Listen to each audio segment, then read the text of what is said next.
Salut à toi, on est déjà dans notre dernier point de la thématique sur la restauration et j'aimerais te partager un dernier verset tiré du psaume 23 qui dit ceci: Il restaure mon âme. Et j'aimerais tout simplement te parler de la clé de ta restauration. À l'époque, il faut savoir que parfois les brebis se perdaient ou elles s'égaraient. Et ce qui est fou, c'est qu'elles pouvaient tomber dans le champ d'une autre personne. Et il y avait des champs qui étaient privés, ça pouvait être des vignes ou même des jardins. Et je ne savais pas, mais lorsque cette brebis tombait dans le jardin d'un propriétaire, cette brebis était confisquée et elle appartenait au nouveau propriétaire. Et ça me fait tellement penser à cela. Parfois, rappelle-toi, Dieu est un berger qui veut nous guider. Et parfois, on se dit, je ne veux plus me laisser guider par Dieu parce que je suis un grand garçon, je suis une grande fille, je vais m'auto-guider. Mais en faisant cela, on tombe souvent dans un champ ou dans un endroit qu'on ne connaît pas. Et cet endroit, c'est le terrain de l'ennemi. Et lorsque tu vas sur le terrain de l'ennemi, il a un but et un objectif, c'est de te tenir captif. J'aimerais te poser la question, est-ce que tu es en captivité en ce moment ?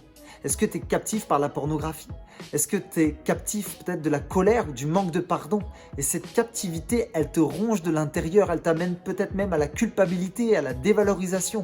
Il y a comme l'ennemi qui te dit « je te tiens captif, tu ne t'en sortiras jamais ». Mais Jésus dans les évangiles va raconter cette parabole de ces 100 brebis. Et sur les 100 brebis, il y en a une qui se perd et qui s'égare. Et le berger va se précipiter pour aller chercher cette brebis égarée. Et lorsqu'il va la trouver, qu'est-ce qu'il va faire ? Il ne va pas la condamner, il ne va pas la juger. Peut-être que cette brebis, elle est blessée, elle n'avait pas à sortir de l'enclos. Mais ce berger est plein de grâce.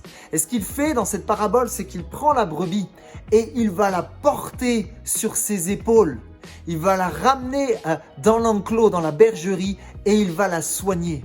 Laisse-moi te dire, Jésus, le grand berger, est toujours prêt aujourd'hui en 2019 à venir te chercher dans ta galère, dans tes addictions les plus abjectes qui te rongent de l'intérieur. Pourquoi ? Parce qu'il n'y a aucune addiction que Jésus n'a pas vaincue à la croix. Il veut juste que tu fasses une chose aujourd'hui. Il te dit, mon fils, ma fille, laisse-moi juste te prendre sur mes épaules et te ramener à la maison.